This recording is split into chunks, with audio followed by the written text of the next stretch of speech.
Ko ngā kāhu I rere I te rangi, ko te kahu ariki ki te whenua.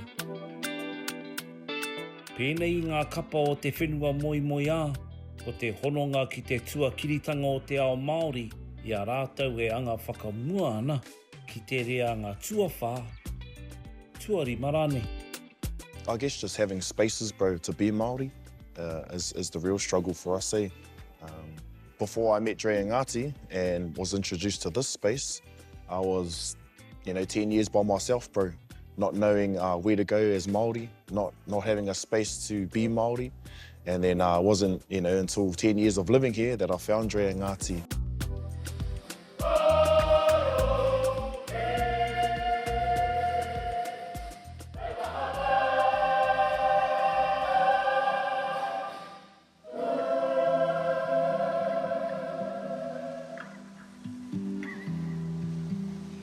Ko te mataora e whai wāhi atu ki te whakaaraara ngā ahurea ki tēnei kāinga rua. No te tai rāwhiti te kai ako wahine me te whānau mau moko kauai.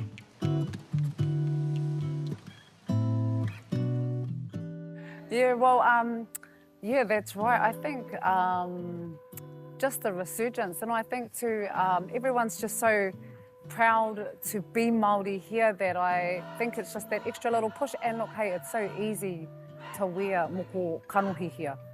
I would say no judgment. We have faced no judgment, and that maybe would have been a judgment that I had, that we were going to encounter some sort of attitude, but no, it's been a pleasure. Yeah, easy to wear, and why not?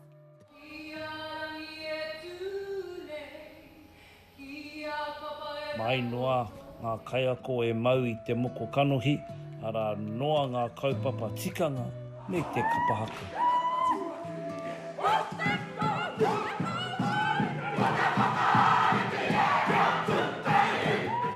Yeah, I think the distance will always be an issue. The distance will always be an issue, but I think, kaupapa like haka or kurareo or, ngā mahi toi are our way of keeping us anchored away. Often people think we have to go home to have those types of things, but there are opportunities for us to actually put on the ground here. And we've focused on that. We've actually focused on using, kapa as our ahuru mōwai, our one-stop shop for everything, and so we just believe in ourselves that, we can continue to stay active, connected, engaged, ki if we're doing haka.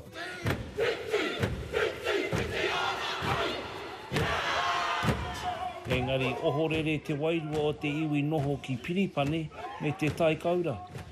I will say that our Australian whānau and our mana whenua, mana moi moi ā, tangata whenua they're just amazed by it, and so if I'm to be totally honest, I've had a greater experience here than I have back home, but at the same time too, the experiences back home haven't been, bad, but it's just been like well received here, is what I will say, yeah. Te whakaawe awe I ngā kaihaka. I hate to admit it, bro, but a real inspiration for me to get my mataora was Dre Ngāti. I've been under their tutorship here for about 5 years, and they've really influenced my life and my life choices that I've made thus far, alongside our kapa. My main push was to get my mataora here in our whare, with our kapa here to witness it. To try and encourage them to also partake in the journey of getting their moko kanohi as well.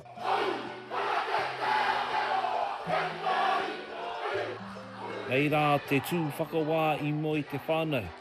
Ara mai rā te whakataitai mo te whenua moi moi ā mo ngā kapa e toru ka haere ki te matatini. Ko te āhua reka o te noho tahi o te Māori mo te kai. Mātaki haka me te mau mataora.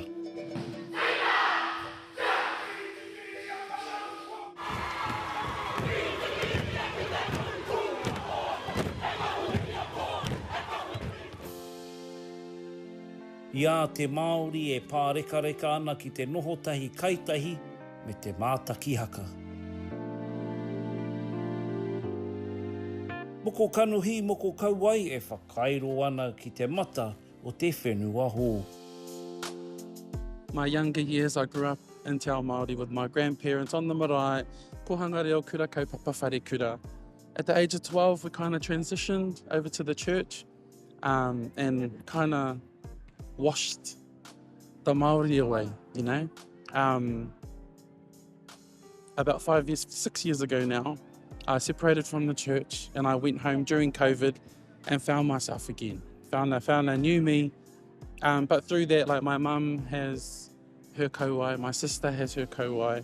The revitalisation is just, it's something that was knocking at all of us, but we kind of just didn't feel worthy, you know. And now, I guess going home, being home, knowing who I am, and then reconnecting over here, yeah, it's been a journey, a healing journey anyway. Yeah, I think it's cool that like one thing I notice about being home and being over here in Australia is that we're in the era where it's cool to be Māori now, you know. So it's cool to see that a lot of our people are starting to step up and step into who they really are, you know. And I love that for our people, brother. The overall winner is Te Kahu Ariki.